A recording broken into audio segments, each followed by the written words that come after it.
Hi everyone, the Radio.co request show will be going live in around 30 seconds time, so get yourself settled, have a cup of tea, and yeah, we'll be live in about 30 seconds, so see you then.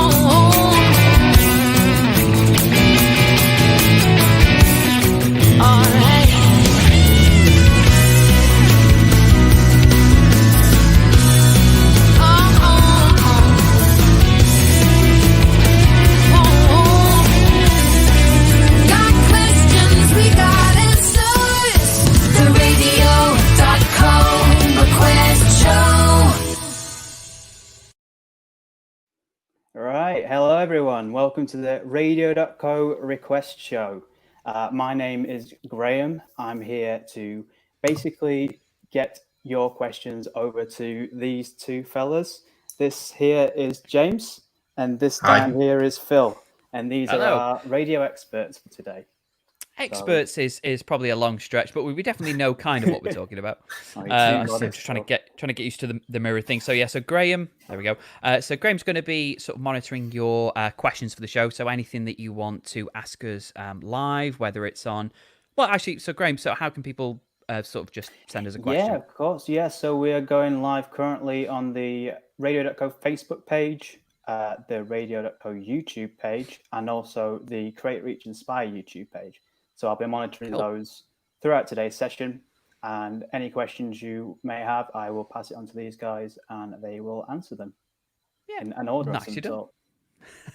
So yeah, so Graham's going to be monitoring your questions live, sending through to us. So we've obviously you sent in questions to us over the past sort of couple of days. So we've got some questions already to start with, and a couple of I say presentations, kind of masterclass, I guess, just sort of telling you about some more benefits that you can get with our software, making sure that some, I guess, some factors of what we provide you can actually do to get the most out of your radio station. And my colleague James, there we go. So James from the support team. So James, you're going to be sort of covering a couple of, well, sort of just a couple of support things as well. So what in particular have you're going to discuss later?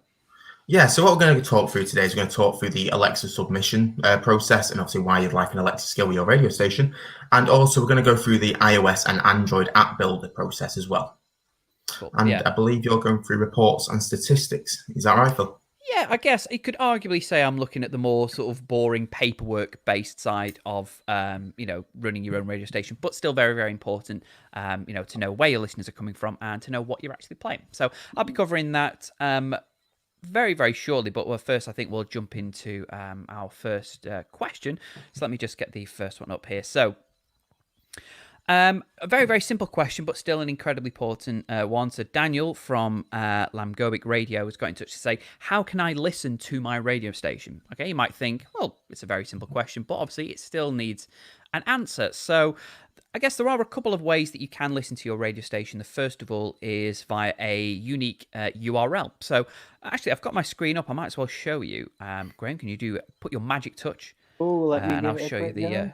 So we didn't rehearse this bit a little bit. There we go.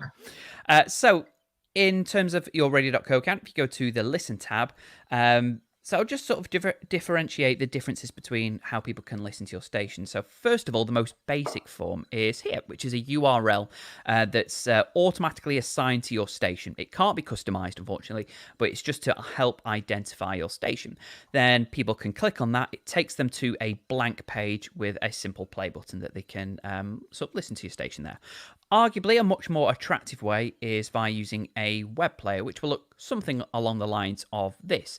You decide decide how big you want it, what you want it to display, but ultimately you can embed this onto your website. So anyone visiting your website will see this instead of that just that link. You press play and that's it for listening to your station. You can also set it so they listen to it automatically. So and if they leave your web page, it's still playing in the background. So they're the two most simplest ways you can listen to stations. And James is actually going to cover 3 alternative ways that people can listen to your station in the form of the mobile app and the Alexa skill. So, I mean, to throw you in at the deep end, James, I've kind of led on to that. Do you want to, go straight into the add-ons there? Sort of 3 in then. So as I said, so there are the most basic ways you can listen, but there are some alternative means. There are radio directories as well, which are really good. In particular, Streamer is a very popular one. People can just go on to Streamer, find your station link there. But other ways are probably the most convenient ways people can listen to your station in the forms of an iOS and an Android app and an Alexa skill. So James, I guess sort of take it away on your end. Yeah, brilliant. Graham, do you want to do your magic again and try and get my screen on? Yeah, here we go. I do the old switcheroo. So there we go. And here's yours. Technology. Brilliant. Hey, there we go. There we go. Great. Okay, so I'm going to talk through the actual Alexa submission process itself. And obviously, as you're aware, an Alexa device is just a smart speaker which you can talk to and it'll play your station for you. So to start with, all you do is go to the add-on section in Radio.co, which is down here, and then scroll down and select Alexa skill. Now, the first page you'll see is the basic settings. Now, the first thing you need to put in is the skill name. Now, what most people do is they call the skill name the actual station name, so it's easily findable if someone's going to actually manually look on the Alexa skill store. They'll easily find the skill name. The second thing is the invocation name. So when you say like, hey, Alexa, I want to play XYZ, that's your invocation. So what people again normally put is the station name there, so it's easily findable. Then further down, you've got the Alexa Store logo. Now, this is the logo which is actually going to show both on the Alexa device if you've got the Alexa with the screen, or alternatively, it'll also show on the Alexa listing. So again, if someone goes to the Alexa skill store on a computer, they'll be able to find the this listing itself, and the Alexa Store logo will also show on that listing. So once you're happy with that, all you need to do is click on Next over here, and you select the default language. Now, currently the English language is only supported on the Alexa skills, but you've got obviously the English, US, English, Canada, and obviously others as well. Now, further down, you've got short description and long description. Now, these are both shown on the listing itself. Short description is, like it says there, a quick at the glance screen, just gives a bit of a brief understanding of what the station's about or what the skill's about itself. And the longer description is what listeners can read more into if they want to on the listing, so you can give more information about the station, more information about what kind of audio you're broadcasting on the station, and why not plug the station a bit? Why not say why people should listen to your skill? So just a bit further down, you'll see the keywords, and obviously you just enter the keywords there, and just make sure it relates to the station itself. And now further down, you have to actually enter a permission document. Now, a permission document is just a requirement by Apple, and it just makes sure that you have the legal rights, the music rights for the audio you're broadcasting. Now, if I just go to this little tab here, what you can do is you can download it there, and then you'll find I've loaded it up here. Now, what you need to do is on the actual permission document, you take this template and you just tweak it for your station. So where it says insert the logo for the station, you put that there, and obviously the station address on the right-hand side. And then once you're happy with that, all you do is in the listen link, make sure you put your Radio.co stream link in there. Now, a lot of people tend to put like the Radio.co link in there, or they'll put their website in, but you need to make sure it's the actual Radio.co listen link. So to find that, if we just go back to Radio.co really quick, under listen, go to listen links, and it's the standard listen link here. So you just click copy URL, and you just paste it here. Once you're happy with that, just sign off at the bottom. Save this, and then if we go back into the Alexa,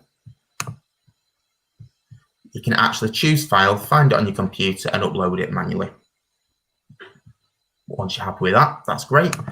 Go to next, and you can actually put an announcement. So when you say, hey Alexa, play this station, the announcement is what the Alexa device will then start saying to it, like playing, now playing, station name. like we've got here. So it'll go now playing Radio.co demo, and it'll play the stream. Once you're happy with that, click next, and then obviously it's just confirm and pay for the Alexa skill, and that is $10 per month. And then your Alexa skill will hopefully be live within the next 5 to 10 working days. It takes Radio.co a few days to actually review the skill and develop it. And then the rest of the time is waiting for Amazon to go through the actual skill itself, make sure they're happy with it, and then activate it on the listing for you. So that is pretty much how to... Oh, go on, sorry. I was going to say, quick question, James. Is there any part of sort of that Alexa skill that people may get wrong, and Amazon may reject it for any reason? Yeah, so that's what I was saying before. It's literally just mainly actually the permission document, which a lot of people tend to get wrong when we're going. Well, personally, when I'm going through the submissions, I see a lot of people tend to put like the station website, so the station URL, so the website URL, I should say, in the listen link section on the permission document, or they'll just put like the station name. Make sure you're always going down here to listen and then selecting the URL under listen links here. It's a standard listen link. That's what they need in the permission document. But apart from that, it's quite a simple process. That's the only thing you really need to upload and come out of the Radio.co for. The only other thing I would recommend keeping an eye on is on the first stage. If we go back, the actual Alexa Store logo. Now it has to be 1024 pixels by 1024 pixels, so a perfect square. Obviously, if it's any less than that, it will not allow you to upload it. But apart from that, that's pretty much everything to do with the Alexa skill, and that's normally the places where people tend to go wrong. Rest of it is pretty much smooth sailing. Yeah, we don't tend to reject a lot of Alexa submission skills just because of obviously how easy it is to do. Yeah, cool. Okay, well, what we'll do is obviously we're going to do the iOS shortly, but rather than sort of having you sort of talk for 15 minutes straight, no, even though your voice is lovely to listen Need a drink. we'll come back to the iOS that little bit. Sort of we'll answer sort of a couple more questions that have come through. But so yeah, as you say, the Alexa skill is a really great sort of really easy way people can listen to your station. You know, we always love to do things that don't require us to lift a single finger, so just shouting into your Echo device and getting people to listen to your station that way is really great. It's really easy peasy. So That's it. Okay, so we're going to move on to a sort of a couple more questions.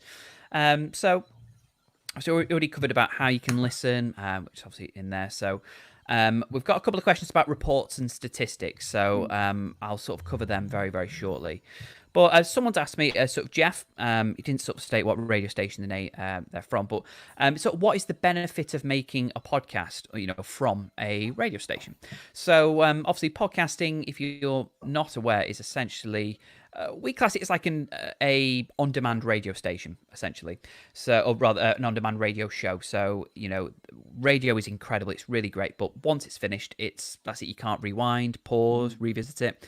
So, you know, you can turn it into a podcast, and that way people can listen to it anytime they want, really. So whether it's via the likes of Spotify, TuneIn, Apple Podcasts, they can listen to it when it's convenient to them.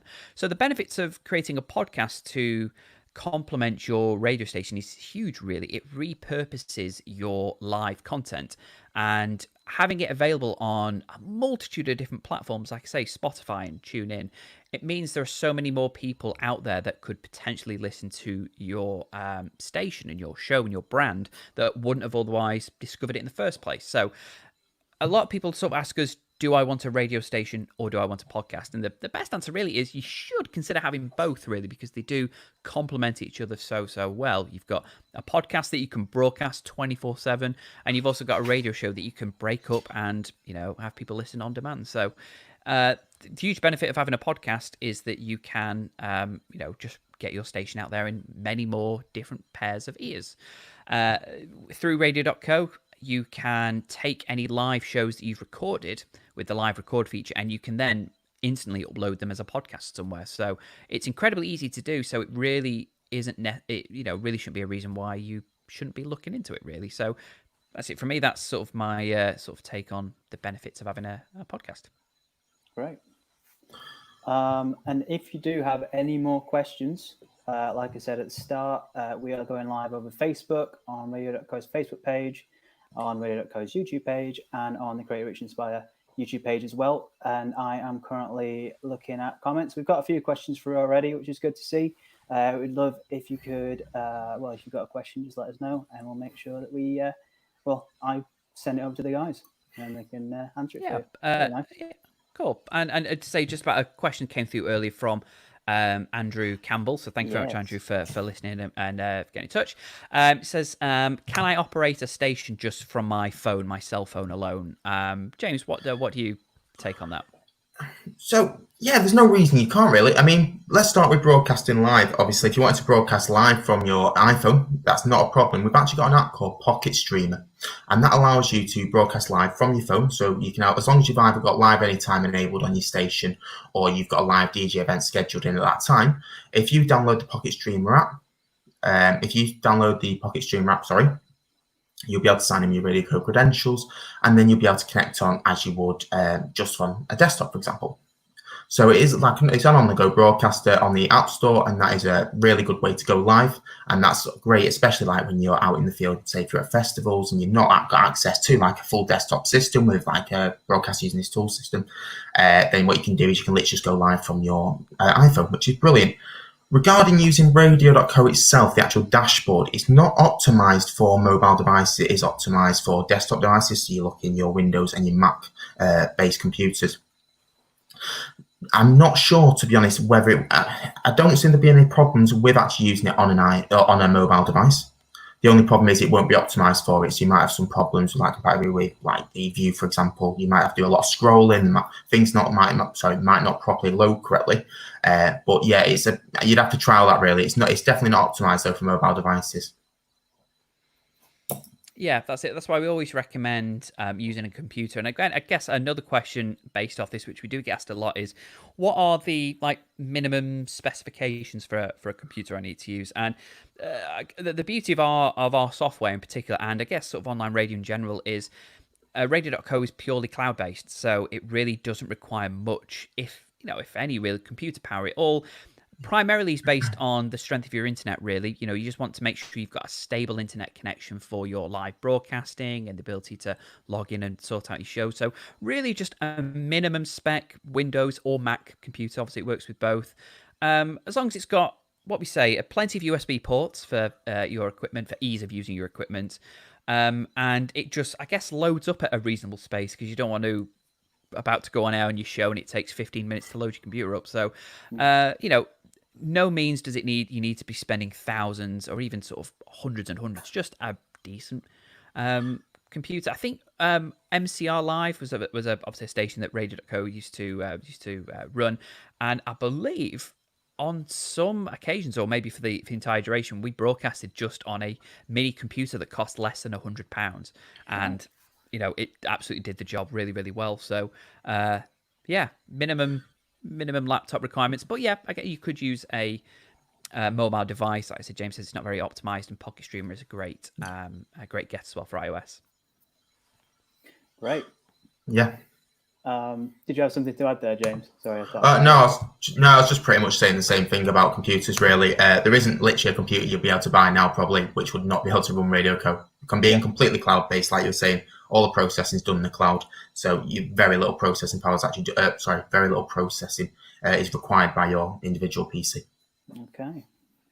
Yeah. Cool. So I think I will sort of jump on and talk about sort of statistics and reports first of all, because so again, a question that we get asked a lot is just in terms of how in depth our statistics are. How can you really detect who's listening from all over the place? Yeah. Can we see how they're listening? So tell you what, I'll go through our statistics now. Let me get my page up here on statistics. You can see a couple of that I've got there. Thank you, Graham. This.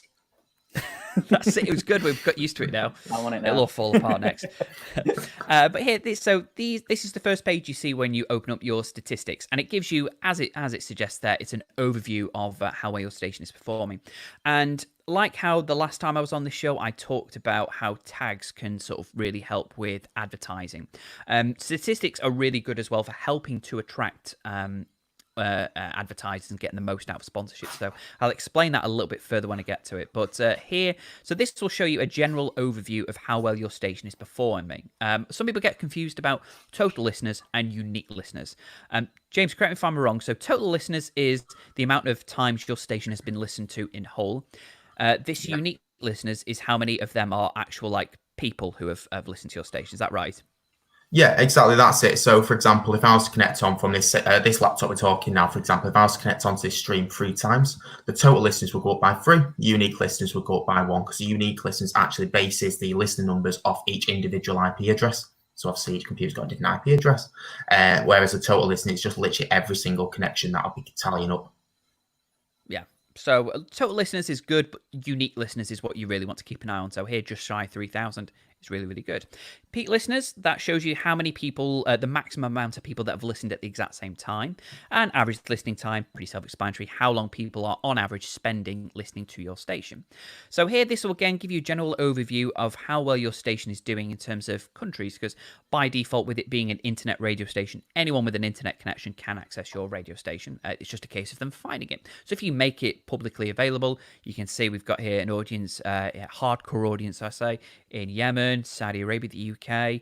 We'll also monitor how people are listening to your station. So are they listening via, in this case, their Android browser, via TuneIn, Chrome, even devices, so smartphone, TV, smart speaker. So however you make your station available, we'll be able to track it, and we'll sort of monitor it in this sort of nice graph here. And you can split it then between country, platform, so here TV, smartphone, or even client. So as I said, things like Google Chrome, Firefox, we'll monitor it all here. What's really cool is, what I say to people is, if anyone's listening to your radio station and they're saying, hey, Phil, I'm really enjoying your station, it's great, keep playing, you could actually spy on them and see if they are actually listening to your radio station or not, and then you can call them out for lying to you. But here we've got real-time stats, so you can see right to the very second exactly who is listening to your stream. So here we've got one connection. They're based in Dorset. They're listening via TuneIn. That's their IP address. How long they've sort of been listening for, or when they connected, and how much bandwidth they're using up. So you can just judge how much an average listener is listening. So here, we've got an example here. So this person has been streaming constantly for 242 hours. They're either really enjoying it or they're just insane. So there we go. But that will monitor exactly how well your station is doing. Historical, this is a kind of just another version of the overview, but this is giving you just a different graph, so you can see the how well your station is doing on sort of on top of each other. So the total and unique listeners. So as you can see, it's just getting up the information from the last 30 days. All stats and figures for your station we keep on our database for a maximum of 60 days at a time. So if you do want to download any of this information, then make sure you do it as regularly as you can. It's taking a little while here. There we go. Oops, something went wrong. Of course it did. It timed out. I think my internet timed out. Let's try it again. That's embarrassing, isn't it? Tell you what, I'll get a week instead. There we go. There we go. So it did work. It's just my internet. So there we go. So totally unique listeners. You can see a graph of the comparison on each particular day here. Peak listeners, again, you can just, it's a much better way of seeing it. And data usage as well. So there was a peak here. Maybe you were doing a particular popular show, or it's something you've spent a good amount of time marketing, and you can see exactly if your time is paying off. Now, when I said about advertisers, this is where I guess you'd really sort of find a lot of benefits here. So average listeners per segment. So this breaks down your station into 5 segments: morning, lunch, afternoon, evening, and night. And if you hover over the exclamation point, you'll see what time of day that is actually talking about. So here, 1 till 7. So if you were approaching an advertiser, or an advertiser approached you and they said, I want you to put my adverts in the most popular time of day, then here you can see very clearly between 1 and 7 is the most popular time pretty much every day we're broadcasting. So you can take that information to them, and you know that they're going to have a lot more success in terms of a lot more people are going to listen to their commercial, their advert during that time. So again, this is a really good way to get the most out of your advertisers and get a lot of confidence in them. Now, reports, the difference between statistics and reports. Statistics is kind of for you, really. Reports can be for other people. So reports, what they're typically used for is to monitor not only how many times particular tracks have played, but you can use this for licensing. So with a licensing organization, they will ask you to provide them with a summary of everything you've played within a set amount of time. It could be 30 days, it could be every 3 months, 4 months. Again, we keep all this information for a maximum of 60 days at a time. So always make sure you're downloading this report as often as you can. So here we've got the last 30 days. You can see exactly what has played during this last 30 days, how many times that particular track has played, and how many people have actually listened to it. Again, this is a great way for not only licensing, because when you send this off to the licensing organization, they can see this and they know exactly how much to pay on your behalf in royalties. So email it off and they'll sort the royalties out for you. But again, this is also really good for advertisers. So you can see, say we've got here, this is a podcast I recorded, but say for example, this is an advert. You can see, okay, this is how many times it played and how many people actually listened to it. So again, another good way to gain confidence and in the advertisers. So if you want to monetize your radio station, then use both the statistics and the reports to kind of gauge a really good period really to play someone's adverts and see a good steady revenue. So this is a nice sort of little overview of the statistics and reports, both used for practicality with licensing, monitoring your own station's success, and gaining confidence in your advertisers. So yeah, make sure you use them as much as you can. Perfect. Okay. There you go. That was all right, wasn't it? I think I've covered all the basics on statistics and reports, and you shut off the sharing screen as well in nice good time as well. There we go. We're getting better. This is it. Fab. So I did see one question on YouTube, I believe. I think his name was Peter, and it was a very short question. It was just how much data do you need to run an online radio station or something like that. I think it was just a question of why do you need all this data?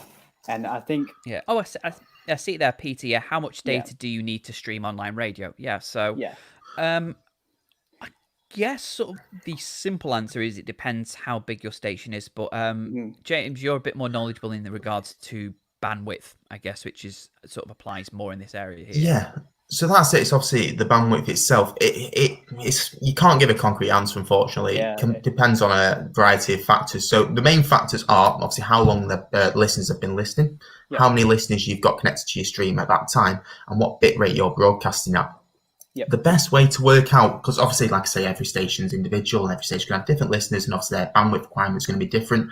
So if you go to there's actually a Radio.co bandwidth calculator. And if you go on the internet and type in Radio.co bandwidth calculator, you'll be able to get that up. And then what you can do is you can actually put in the bit rate you're going to be streaming at on your internet radio station. You can put in how many listeners you believe you're going to have, and it will actually give you. And you can also put in how long you believe the listener's going to be listening for, roughly, and it'll give you a rough kind of estimate as to how much bandwidth we believe you're going to be going through in your station per month. And then you should be able to obviously choose which plan you feel will best suit your station on the top of that. Perfect. Fab. So I guess, Sorry, Phil. So I was going to say, so, depending on the size of your station, as you see, each of our plans not only caters for a certain, I guess, amount of people, but the bandwidth that we provide in each plan as well kind of corresponds with a sort of how many listeners we expect you to get. So I guess I can give you a rough idea. If I go, you can actually do this as well on the Radio.co website on our pricing page. You'll find we've got a little, again, I believe it's a little exclamation point, or is it a question mark on the website? But when you hover over that, and it will give you a rough estimation of how many how many listening hours that bandwidth will cover. So, for example, our bronze plan, $49 a month. If I hover over that, that's 10 terabytes, and that gives you about 180,000 listening hours per month. So, if you're just attracting a local audience, a smaller audience, then the bronze plan is more than sufficient. So that'll give you an idea of how much 10 terabytes is worth. So it all depends on the size of your station and the audience you expect to get, really. Fab. And just before we move on from statistics, we had a question from Shane, and he said, I don't see the statistics on my dashboard. Does it mean that I'm not on the right plan? Have you got any more, have you got any clarity on that? So yeah, every plan should include access. Well, it does include access to the statistics platform. So if you're not seeing the statistics, it could be down to your user permissions you've got on your account. But yes, so I believe it's music controller and station manager and station owner who have access to it. I believe it is. Sorry. So that's correct. So if you're not on that, so if you're a guest DJ or a DJ access, you will not have access to these statistics. But obviously, if you are a music controller, you are a station manager, or you are the owner of this station, if you want to send us a message at help@radio.co, we'll be able to have a look at that further for you. Cool. Yeah, so I guess the short answer is you should see them, and if you don't, have a look why. Yeah, pretty much. Yeah. So let's have a look. Let's go through another couple more questions before we jump into the app builder help, I guess. Yeah. I think we're kind of in the. Sorry, mate. Sorry, say that again, Graham. Sorry. I was just going to say, whilst you guys are doing that, if you do have any specific questions, which are pretty much just something that relates to just your radio station, like James said, if you could just email those over to help@radio.co, and one of our technical support team will help you out with that. Just due to the nature of this, we try to cover as much as possible, which is going to help as many people as possible. So specific issues that might be related to one radio station, absolutely we'll look into it, but unfortunately we can't cover it in this session today. Sorry, Phil. After you. No, sorry, no, thank you very much. We had a question here from Alba from Mighty Enforcers, and he says, when a live DJ is on, why can't I see the song that's playing? Well, that is because when you've got music playing on, automated, pre-recorded, playing through, obviously you've uploaded that file. It's got its own metadata, so the information like track artist, track title, cover art maybe of that track that's playing. When someone is broadcasting live, we're not able to obtain that live information, so we can't know what someone is playing off their DJ decks or playing on a playlist on their computer. When you're broadcasting live, though, whether it's through BUT or our Radio.co broadcaster for Windows, there is actually a field in there which is made for metadata. So anyone who is broadcasting a live show, enter the track title and the track artist in that box. And once you hit submit or enter, it will then appear on the Radio.co dashboard. So anyone listening via web player, mobile app, anything, they'll be able to see exactly what's actually playing live at that time. So yeah, it's up to the DJ to enter that information in live. So it's very, very easy to do. As soon as a track starts playing, enter it in that box like that.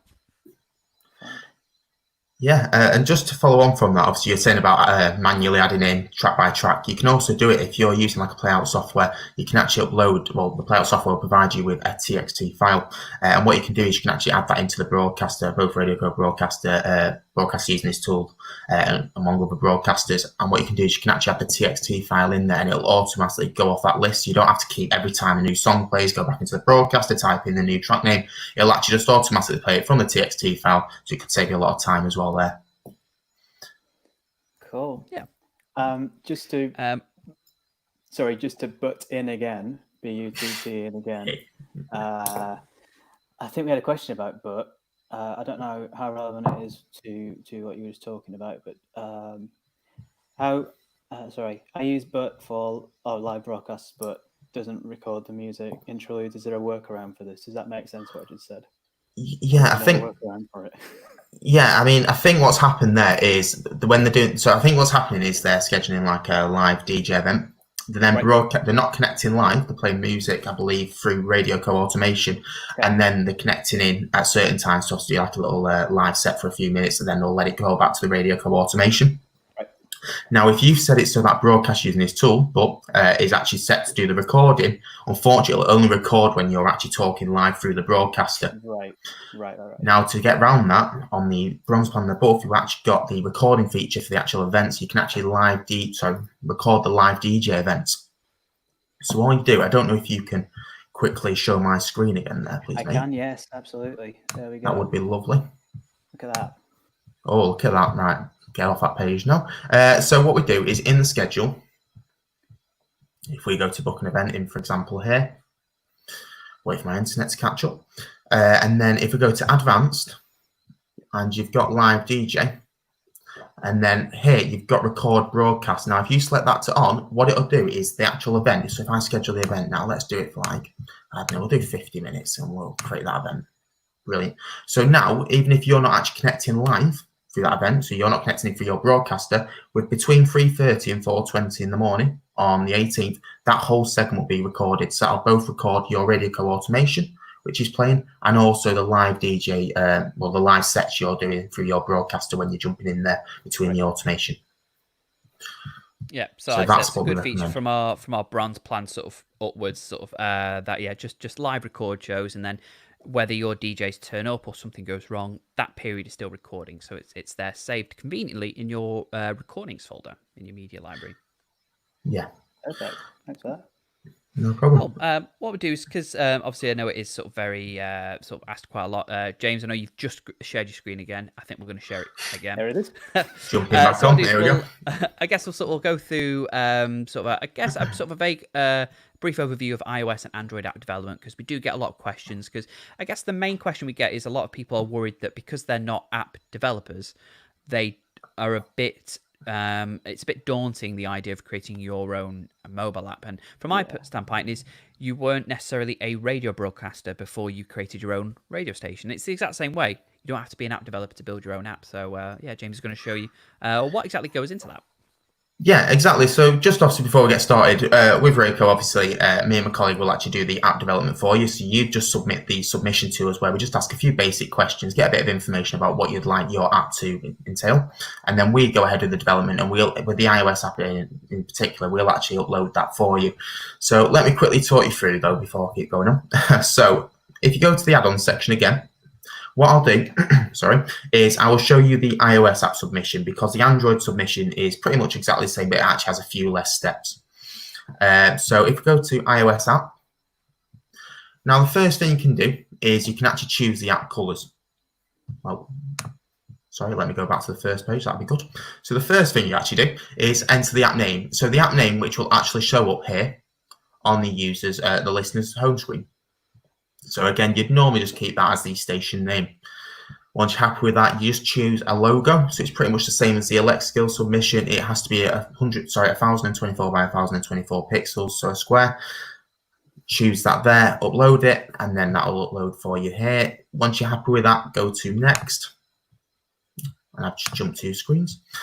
And here, the next thing you can do is actually choose the app colors. So you can choose the text color.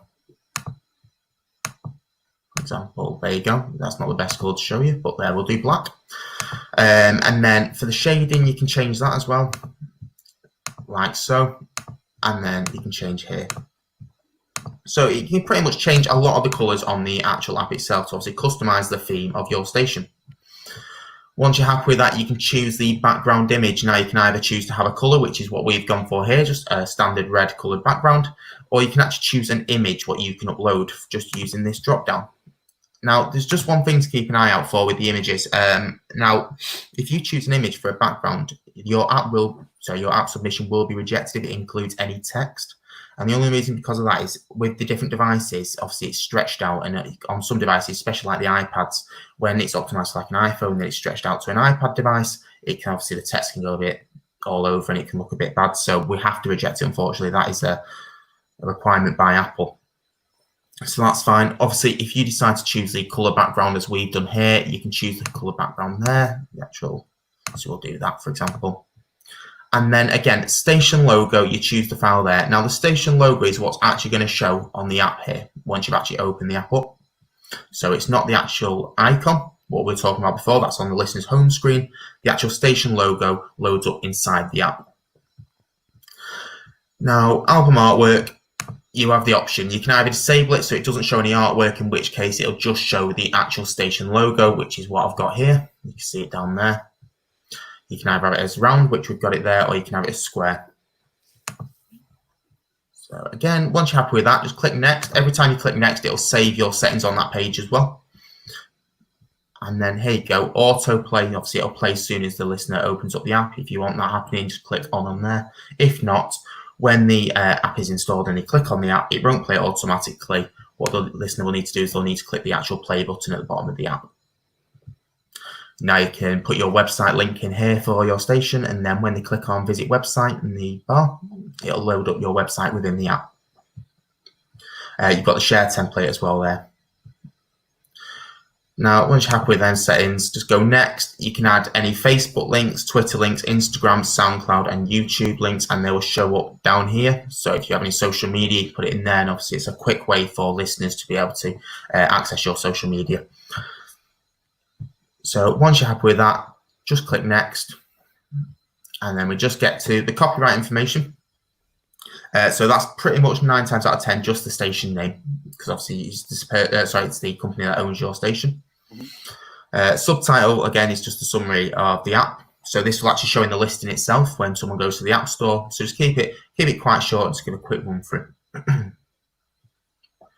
And then the description, you can give a bit more information. So it's a minimum of 100 characters. So again, it's a bit like the Alexa skill. You can kind of talk about your station, talk about what it includes, what kind of music you're playing. And you know what, why not just talk about your station and kind of promote it a bit. So why people should listen to your station and sing and dance about it.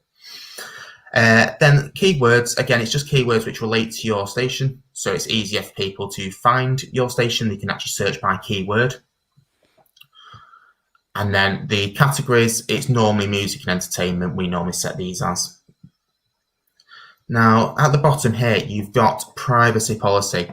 Now, the privacy policy just basically tells the listener what kind of data you're collecting from them and how you're going to manage that data.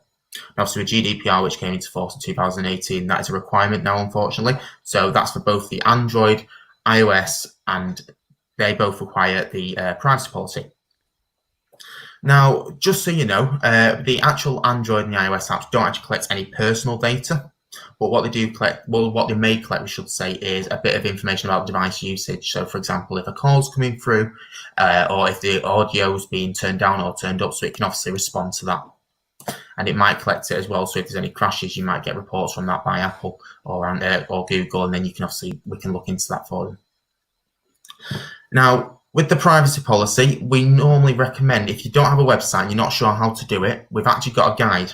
If you go to the help center, so that's help.radio.co, and just type in app privacy policy, you'll actually find a guide for it. It'll give you some lines you can add into your privacy policy, which basically cover the main actions of the app themselves, and it'll just cover you on that side.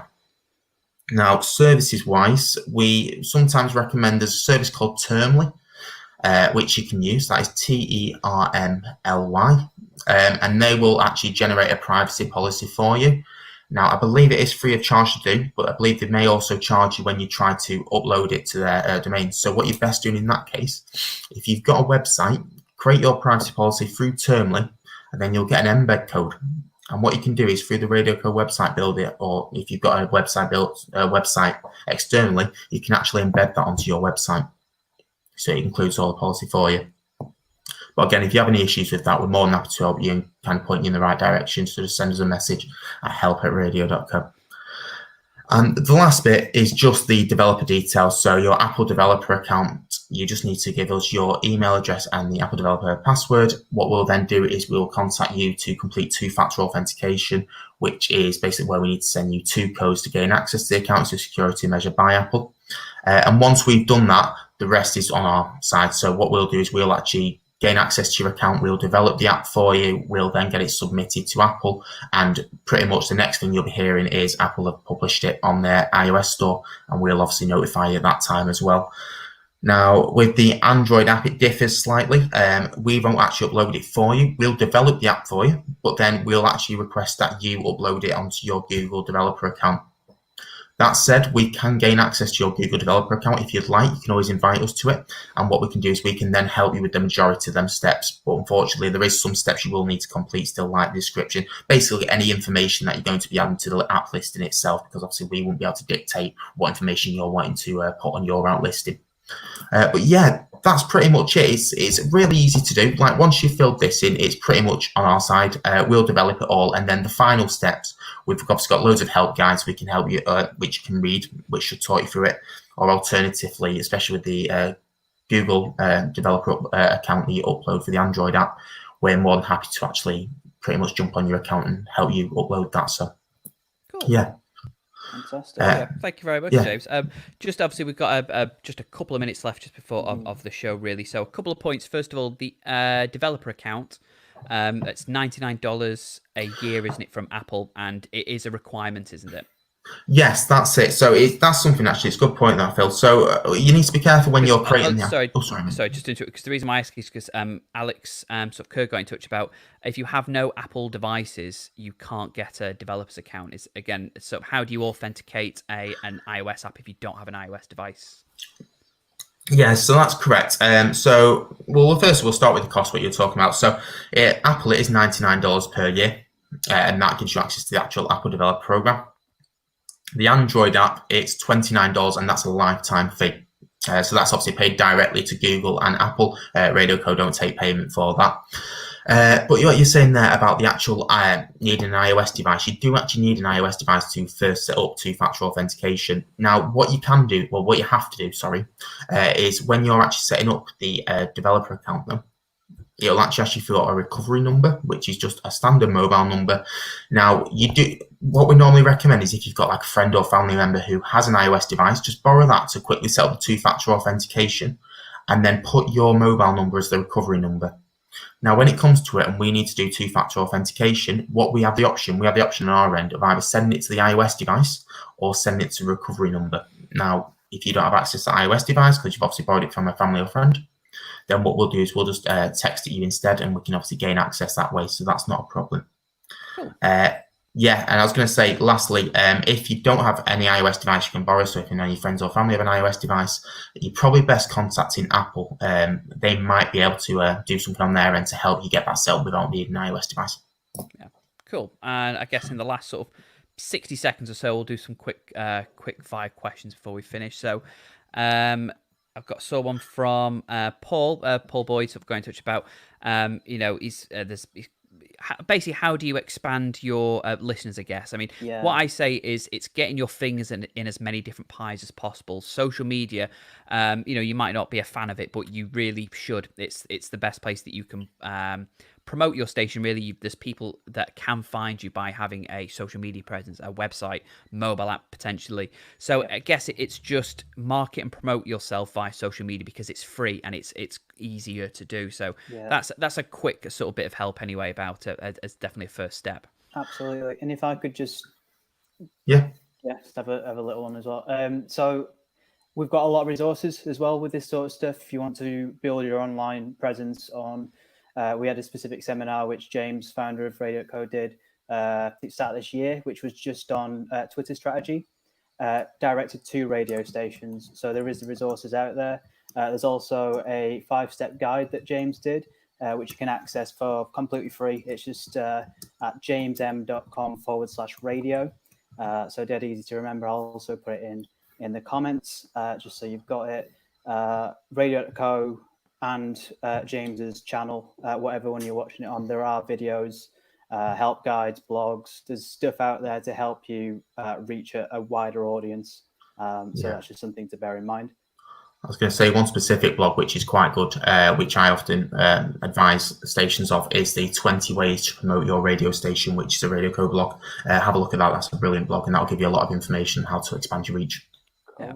Cool. And if we didn't get to read any of your questions, obviously we will be doing another one of these in the future. But you can also get in touch with us. Just send us an email, studio@radio.co, for any general questions, whether it's by anything we've talked about today, statistics, licensing, anything like that. Get in touch, studio@radio.co, and we'll be back with one of these sort of very, very soon in the near future.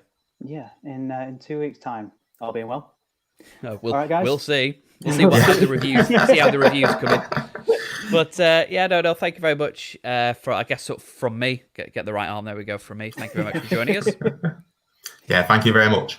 All right. See you next time. Bye-bye. See ya. Bye. Bye now. Bye. The Radio.co